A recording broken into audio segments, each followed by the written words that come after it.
जय गिरनारे, जय गिरनारे. आता जवळजवळ 4-4.5 महिने झाले अनुष्ठानाच्या नावाखाली तुम्ही माझा वडापाव काढून घेतला. तोपर्यंत मी तुम्हाला बोलावून कसा देऊ?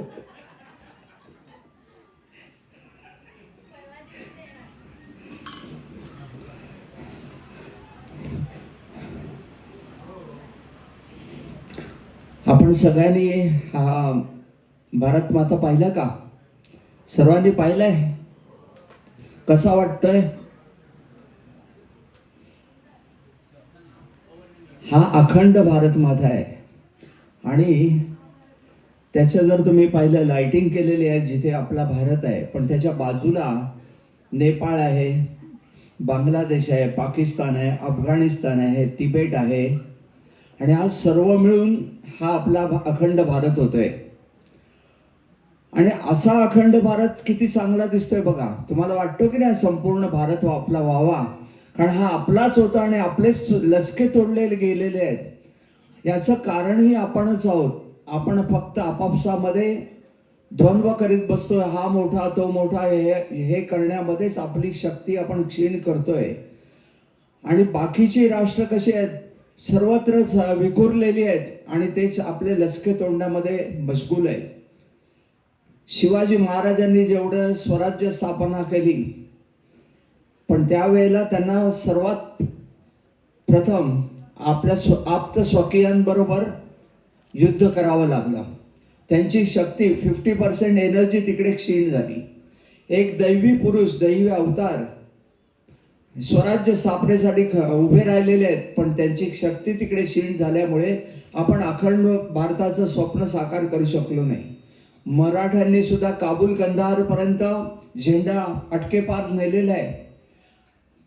पण महाराणा प्रताप आणि आज सुद्धा गुरु तेग बहादूर सिंग किंवा गुरु गोविंद सिंग, आज बघा आज 27 डिसेंबर आहे आणि त्यांनी आपला धर्म त्याग करावा आणि म्हणूनच त्यांनी नाही म्हटलं, म्हणजे मी माझ्या धर्माचं पालन करेन, मी माझा धर्म सोडणार नाही. जसं आपल्या संभाजी महाराजांनी हे केलं की कोणत्याही परिस्थितीत त्यांनी आपला प्राण दिला पण धर्म सोडला नाही, तसं त्यांनी गुरु तेग बहादूर सिंग यांनी सुद्धा जेव्हा हे केलं तेव्हा त्यांचा शिरच्छेद केला आणि त्यांच्या मुलाकडे त्यांचं शिर अर्पण केलं गेलं.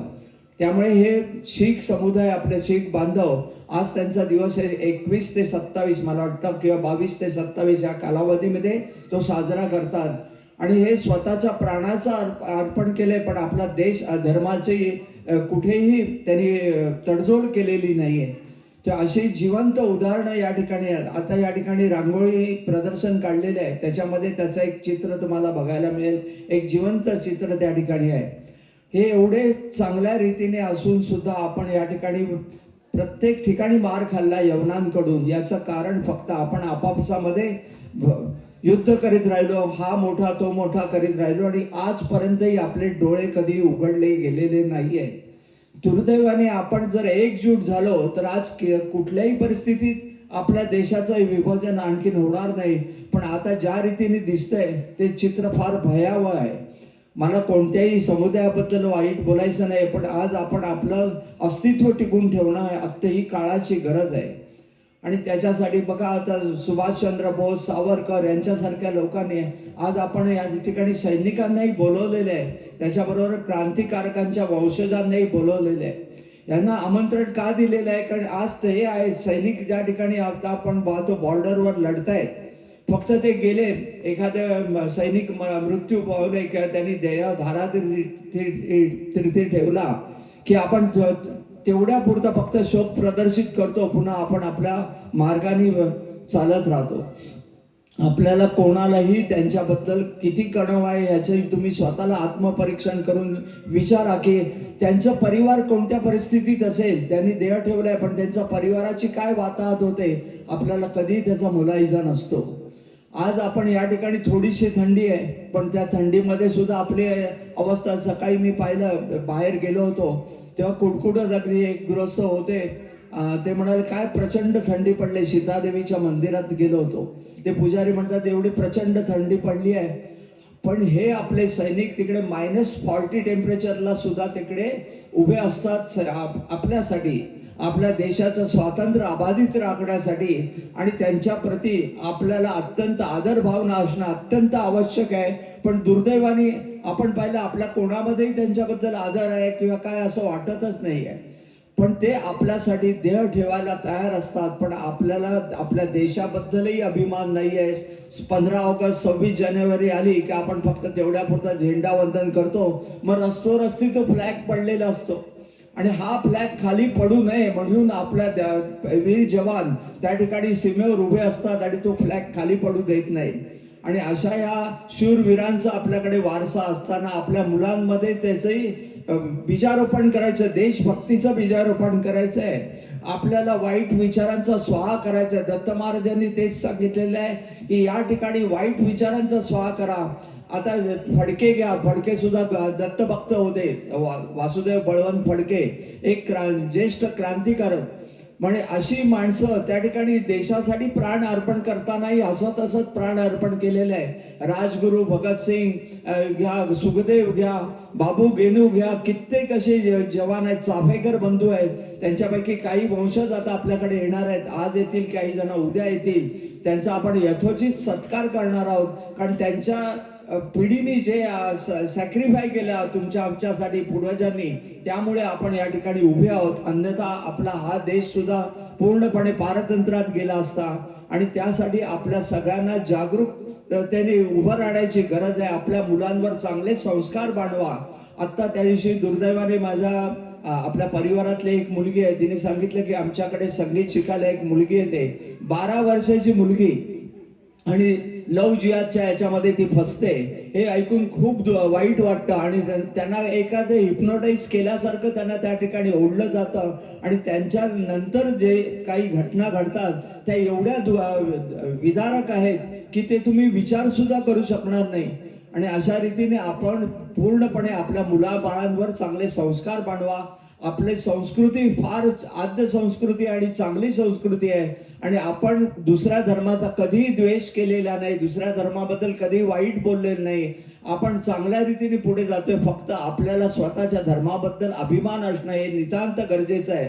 आपण देवाला पाया पडतो ते सुद्धा असं कोणी बघत नाही ना, म्हणजे मी देवाला भक्ती करतो हे सांगण्याची सुद्धा आपल्याला लाज वाटते. एवढे आपण लो लेवलला गेलो आहोत का?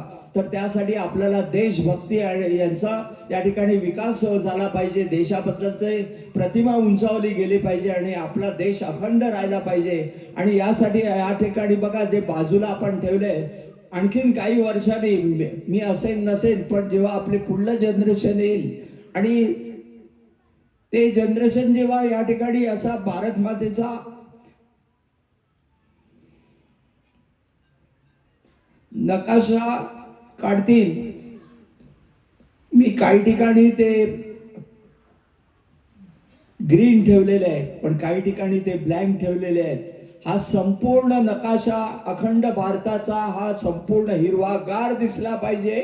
आणि यासाठी सगळ्यांनी प्रतिज्ञा करा.